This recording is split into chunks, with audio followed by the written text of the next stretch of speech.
All right, Marsh, let's dive right in. We've got the Miami Hurricanes coming off a national championship appearance, a national runner-up. Hard fought game against the Indiana Hoosiers, but didn't quite get over the hump. They bring a decent amount back, namely Malachi Toney, Mark Fletcher, two of the best skill position players in the country this year. But new quarterback, a lot of new faces on defense, a lot of new faces along the offensive line. I don't want to take away any of your thunder. You dive right in, tell us everything you can about the Miami Hurricanes for 2026. Yeah, absolutely. So I think Miami Hurricanes, first and foremost, are better this season. And let me tell you why. I think Darian Mensah, the $6 million man, highest paid NIL player in college football. We brought him over for a reason. We threw the bag at him. Now, granted, Miami took a few swings and misses, I think, in the portal and then said, okay, we got to just get aggressive. We're going to throw everything in the kitchen sink at Darian Mensah to come from Duke and just screw over our old friend Manny Diaz to bring him to the Miami Hurricanes. And listen, I think it is an absolute upgrade at quarterback.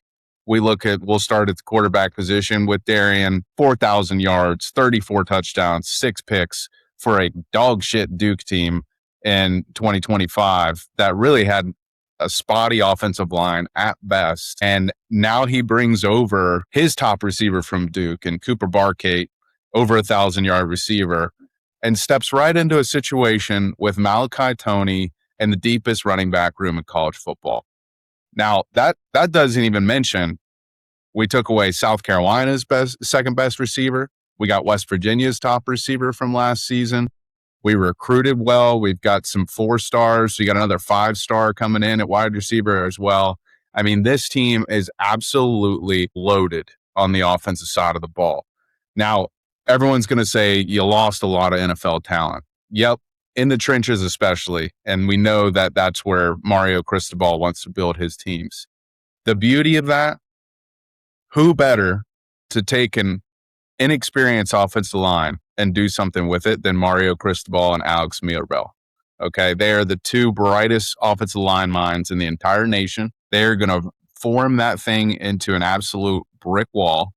And Jackson Cantwell is going to lead the front, the true freshman who is probably the biggest human being I've ever seen in my entire life. Number one offensive tackle recruit for this year coming in. And I think he's literally going to protect the blind side from day one, and he's going to be throwing people around like ragdolls.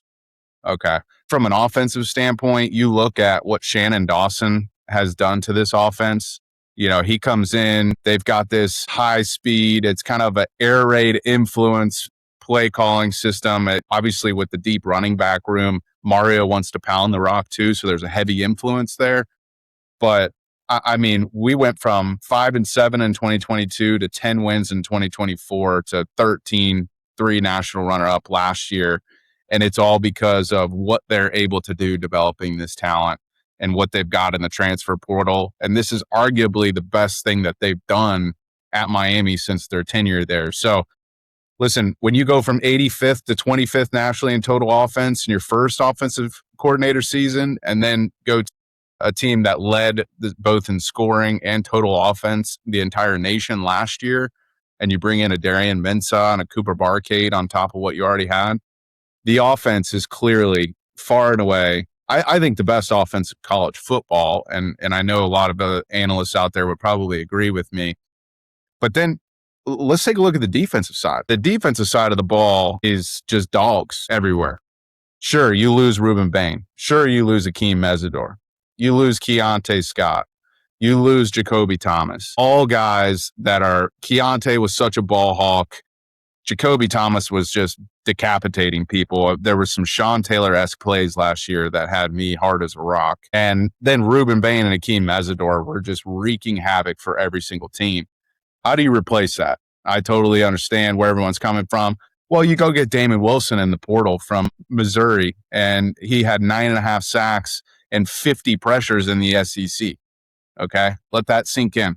We want to talk about the ACC as a shit conference, yada, yada, whatever, blow smoke. I don't give a shit. The fact that Damon Wilson has that kind of production in the SEC, comes over to the ACC, he's going to immediately take over for the Rueben or the Akheem Mesidor position. Not to mention you have Marquise Lightfoot, who's more of a slender speed type rusher, but he's got all the moves. He's going to have some serious sack production. And then you look at the interior of that defensive line. Ahmad Moten could have been a day 2 pick in the NFL last year, decides to stay, probably one of the best D tackles in football. Justin Scott, 5-star recruit. He's coming on in the spring as a D tackle. This defensive line is going to pick up right where it left off. And I think a lot of people don't realize that. Then you put in the 2 corners, Xavier Lucas. He's got the size. He's got the athleticism for Heatherman's defense. OJ, the juice man, Frederic. Okay. Freshman stud. Bryce Fitzgerald was a freshman stud last year as well. They bring back a ton of depth at the corner position. And then safeties, we just went to the transfer portal. Why not? Let's just go poach a few guys. Zachariah Poyser, he's going to be unbelievable on the back end. And then you look at Omar Thornton as well. And this guy at Boston College was just headhunting. I mean, I looked at a few highlights from him, and he was absolutely blasting any wide receiver that came across the middle was just getting smoked by Omar Thornton. So we've got an identity at Miami. We have built the program to where Mario wants it. We are absolutely stellar in the transfer portal because we know South Beach has a ton of coin and they are willing to throw it around down there in Coral Gables. And we're bringing in a guy like Darian Mensah on the offensive front too.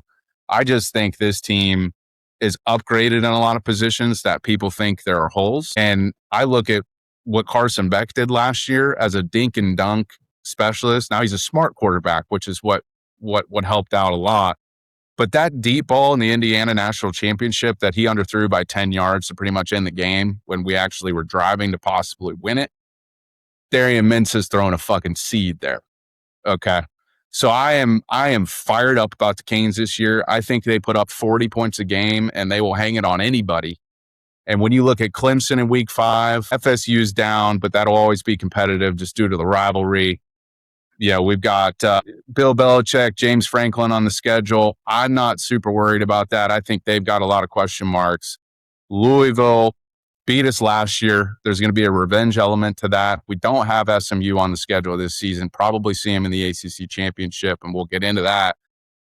Notre Dame, November 7th, okay?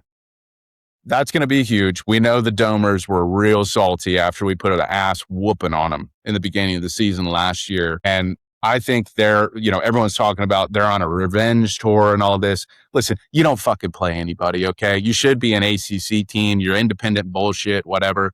Come play with the big dogs. Miami will stuff you in a locker again, and then we'll see you on the sidelines come CFP, okay?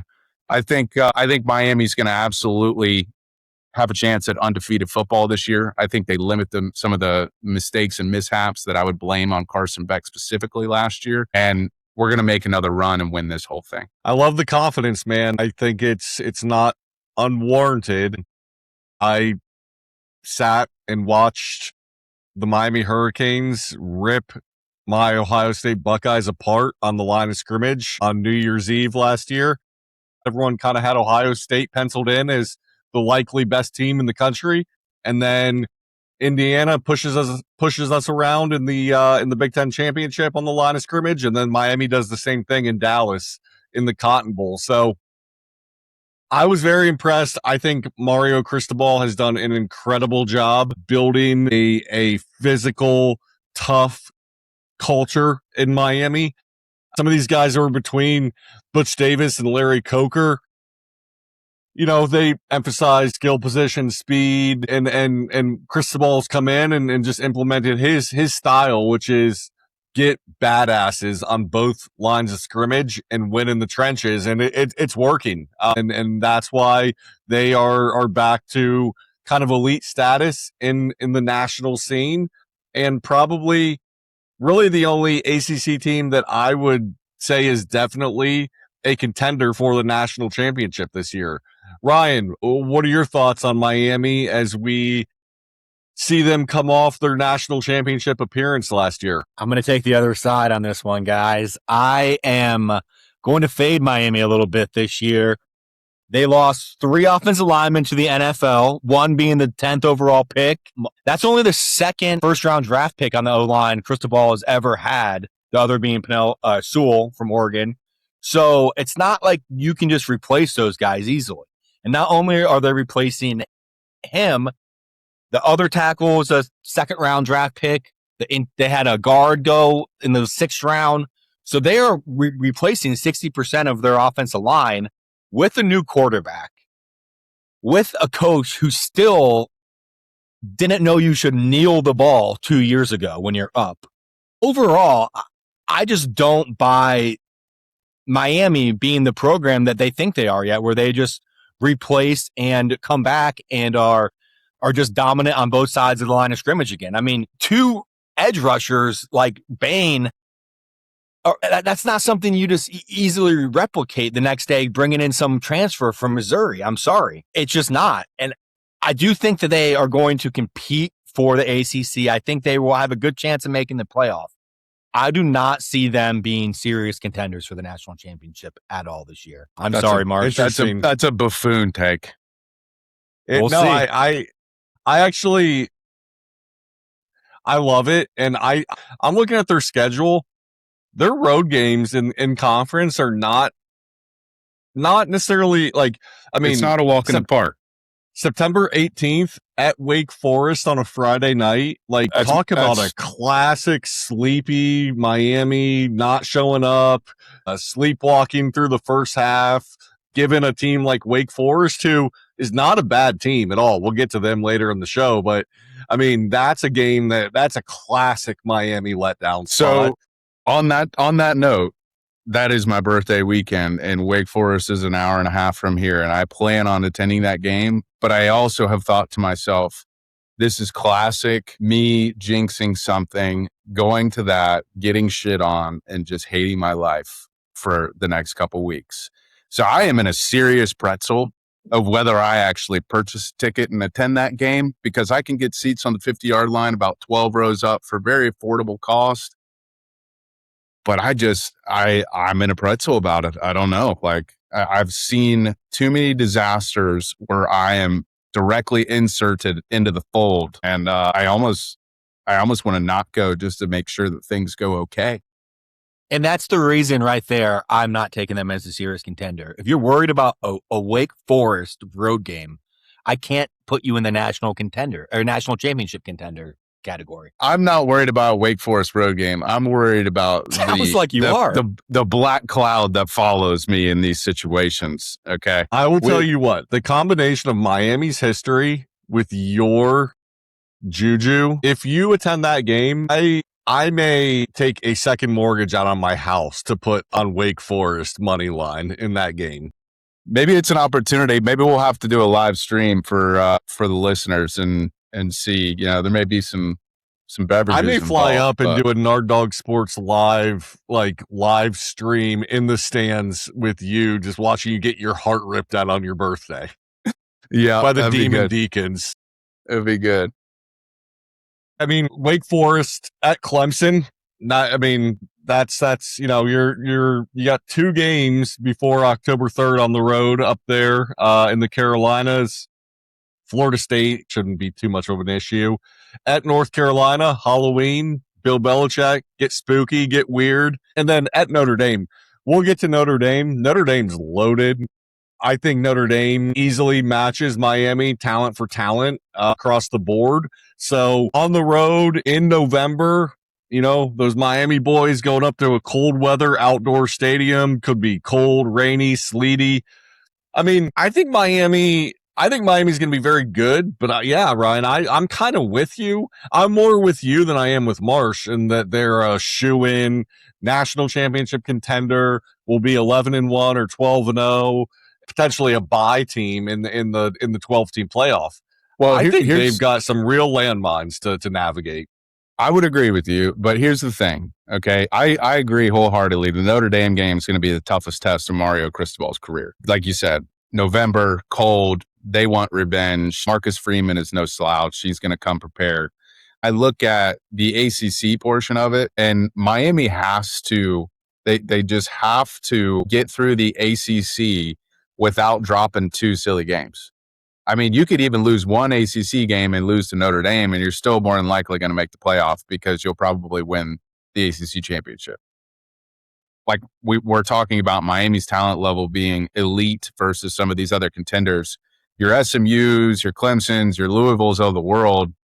I think Miami understands the assignment this year. I think Mario is emphasizing we can't drop these stupid games anymore. Like that's going to be a huge emphasis this year, coming prepared every single week, showing up regardless who the opponent is. And then when you get to Notre Dame, the nice part about that is kind of a double-edged sword. Yeah, it's going to be cold. It's going to be a revenge game for Notre Dame. But at the same time, it is one of the last games of the season. So if you get through that with all your ACC wins, and then you got to come back, they have Duke, Virginia Tech, and Virginia Tech and Boston College to end the season. I feel pretty good about that. It's like, let's get to Notre Dame, college game day, 1 versus 2 in the country situation. And if we do drop it against Notre Dame, you still got a little bit of runway to kind of, make sure that you're in that playoff and in discussion for that first round. Yeah. No, that's fair. You get to that Notre Dame game undefeated. You've got some options at least that should free us up a little bit to go play hopefully our best football. And if we do drop that Notre Dame game, it's like, all right, now you got a 3-game stretch. It's like, you got to go 3-0. We can get ourselves back into this thing. We saw the run we made last year as a 10 seed, right? So I think from that perspective, just got to stay focused early in the season and not do the annual Miami meltdown on some stupid road game. Pull up. All right, so let's take a look at Miami and their season-long futures from a betting perspective. And Marsh, Ryan, I'd love to hear what you guys think. Regular season wins over 10.5 is -115. Under 10.5 is -105. So basically even money. 10.5 is the number. To win the conference, Miami is currently -135. -135 to win the ACC. To reach the playoff, Miami is currently yes, -300, no, +220. And to win the national championship, Miami is +1100. So, futures, Ryan, Max, what piqued your interest there out of those numbers? +220 to miss the playoffs, kind of juicy. That is juicy for a team like Miami, who historically has a game or two each year that they have a letdown. They have a tough road game with Notre Dame. That kind of sticks out to me. The 10.5. So wait, it's 10.5 regular season, or 10.5 regular season. So if they lose, they've got 12 games. Okay. Yep. That's an under as well. Yeah, the two numbers to me that stick out are under 10.5 regular season and no to miss the playoffs at +220. Max, I'm sure you agree with me. Well, listen, if I'm being realistic, the under 10.5, I mean, historically speaking, is batting 1,000, I think. If we're being honest, like, from an odds perspective, but you guys know this. I'll be a lame duck here. I am putting zero money on the Miami Hurricanes due to my emotional investment this season. I don't know that I could afford an emotional and a financial meltdown in the same season. So I think, from a financial standpoint, if I had to place a wager, it would certainly be the juicy, quote unquote, juicy odds of 11 or 12 to 1 to win the Natty. I will be staying far away from putting any of my money on this because everything I touch turns to ash in the betting market. So I think I'll stay emotionally invested. We'll probably see some live streams on the Nard Dog Sports podcast this season. Hopefully jovial and not psychopath meltdown, but we'll have to tune in and find out. Look, Miami's going to be an incredibly fascinating team this year. Like I said at the top, probably the only clear-cut, true potential national championship contender in the ACC.